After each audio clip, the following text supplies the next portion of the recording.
Alright, so today we're going to have a look at the front yard, particularly the area with the car that parks on it.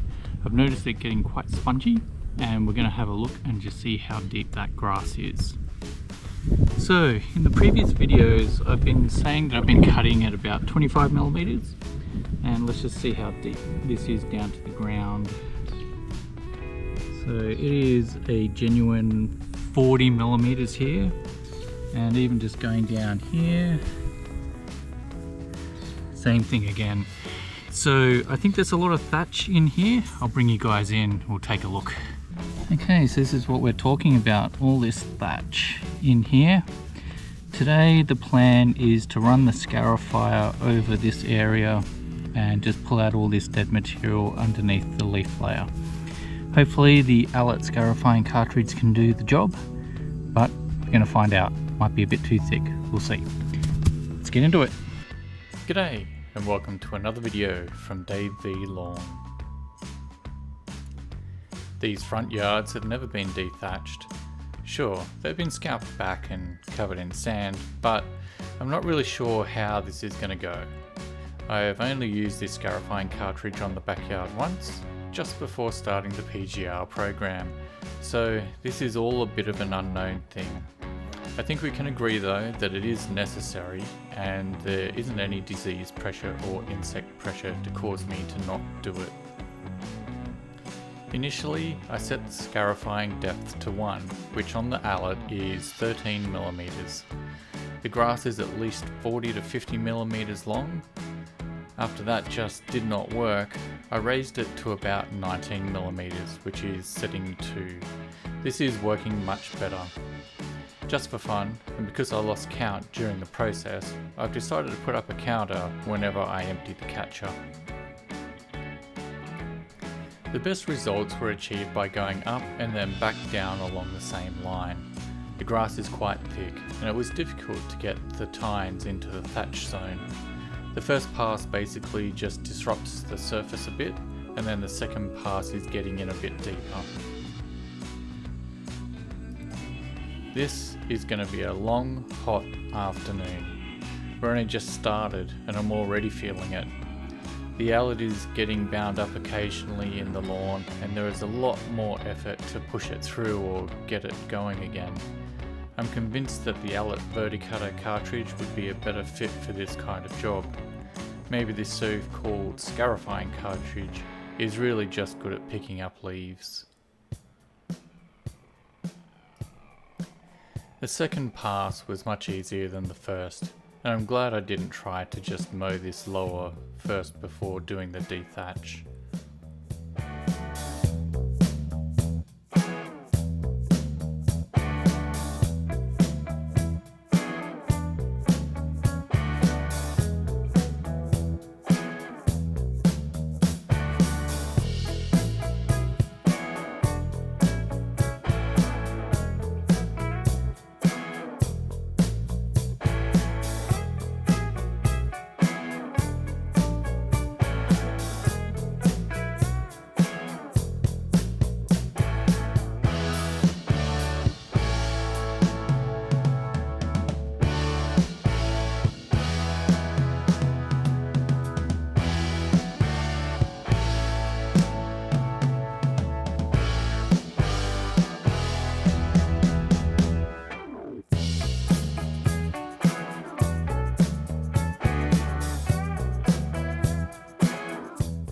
In the main lawn area, the section between the road and the mailbox is quite thick and full of thatch. It is this area and the site I first dethatched that really made me decide to do this now. I'm convinced that most of the scalping issues are because of the thatch layer, so getting this reset now will put me in a good position come springtime and the next renovation. The lawn is due for another round of PGR in a few days. I'm not going to apply PGR straight away. I am going to cut a lot of this lawn off today and let it rebound out of regulation. Then, before it gets long again, I'll apply the PGR and hopefully be mostly thatch free and riding at the correct cut height. I'm certain that the Allet is literally not even touching the ground when I mow, but it is instead just floating on a carpet of grass. Time will tell though. I am just as likely to change my mind depending on the conditions or how the grass responds to getting chopped. Either way, I'll bring you along for the ride and we'll see how it all unfolds together.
Well, let's check the carnage.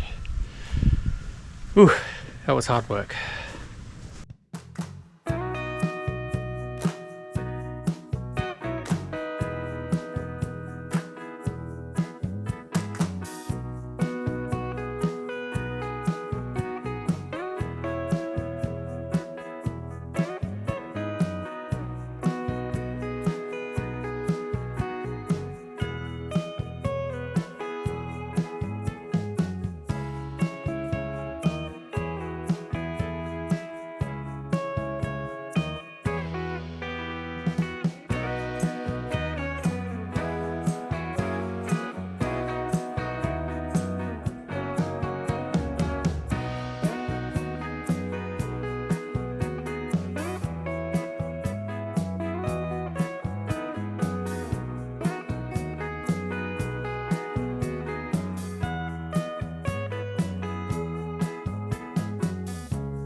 Yeah, I'm not used to showing people in the bins, but this is how much came out, about half a bin.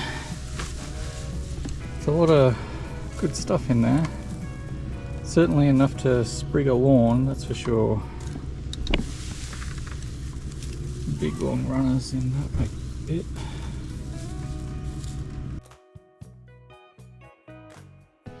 In case you haven't seen this, to change the Alec cartridge, it's just 4 captive Allen key screws to take off the side cover, then the same size 5 Allen key to remove the 2 screws holding in the cartridge. I think it would have been a much better design to allow the cartridge to be changed without removing the side cover. The only reason to do that is to allow the drive gear to pass through the front housing and mesh with the drive shaft. Surely they could have just put a small removable plate on the front of the housing to allow that. I think the Alec Sterling has fixed the issue on that electric model.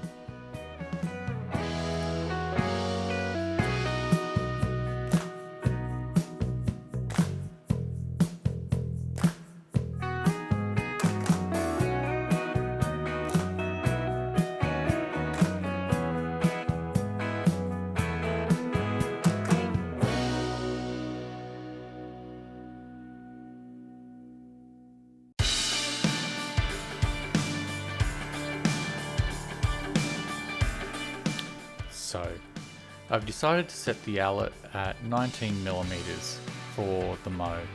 I know that there will be some scalping, but I am also hopeful that there will be green left as well. The initial cut is looking promising, so I'm now committed and I'm pushing on. The further I go though, the less green there is at 19mm. This isn't a huge problem, it just means that it takes a little longer to recover. I'm setting a watering schedule for 3 daytime waterings and going to keep the 2 usual longer watering programs running for the next week. To help kick things along, I also applied some urea and watered that in the next day. A good hit of nitrogen will be a good start to the recovery process. I applied Lawn Pride Maintain 2 weeks earlier, so there should still be some of that around in the soil as well.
Isn't it strange? 19 to 20 millimeters was the initial cut length when I started mowing after the renovation last September. There really was not much green left at that starting height though. Oh well, onto the main lawn.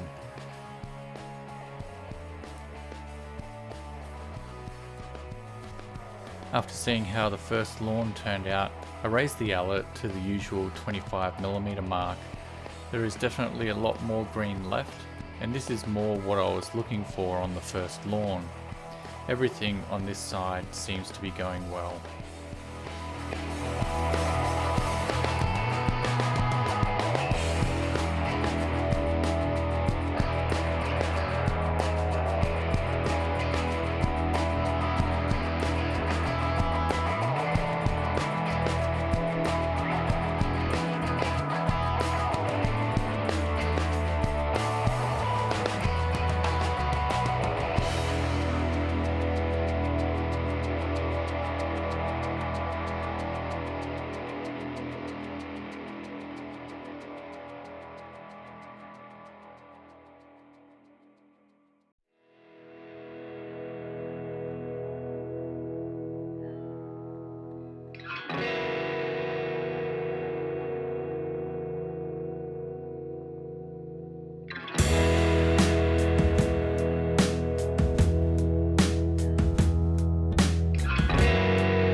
This side of the lawn proved to be a real challenge.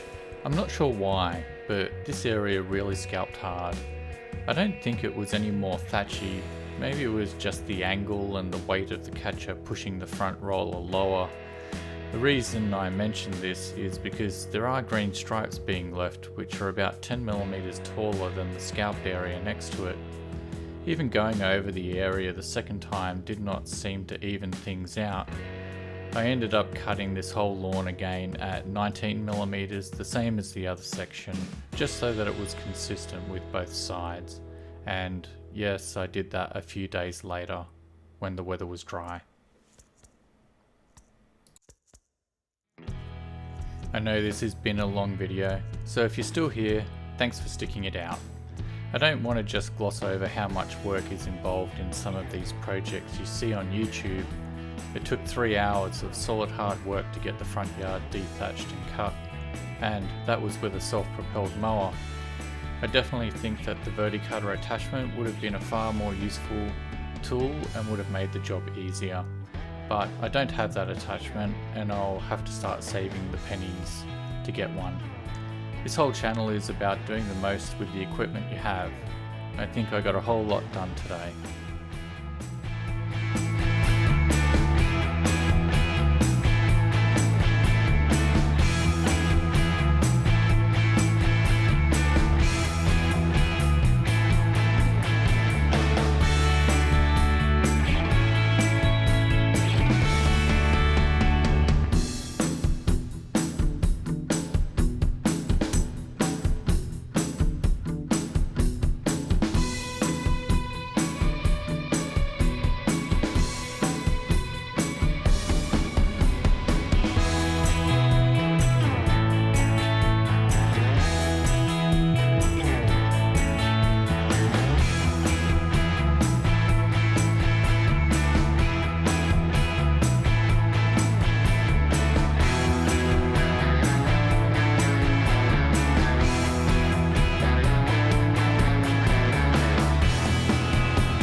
just at the end of the mow, the heavens open up and mercifully water the lawn for me. I would have preferred to not get watered myself, but in the grand scheme of things, it all turned out okay. I don't think I've ever mowed in the rain before, and I'm glad to be using GoPros right now.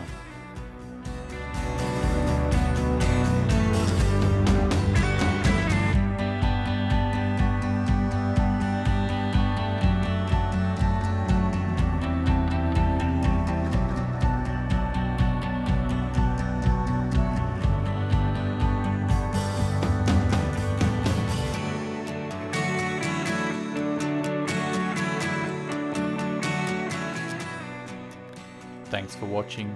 Please like, comment and subscribe. See you for part 2 next week. The backyard dethatch. Hooroo!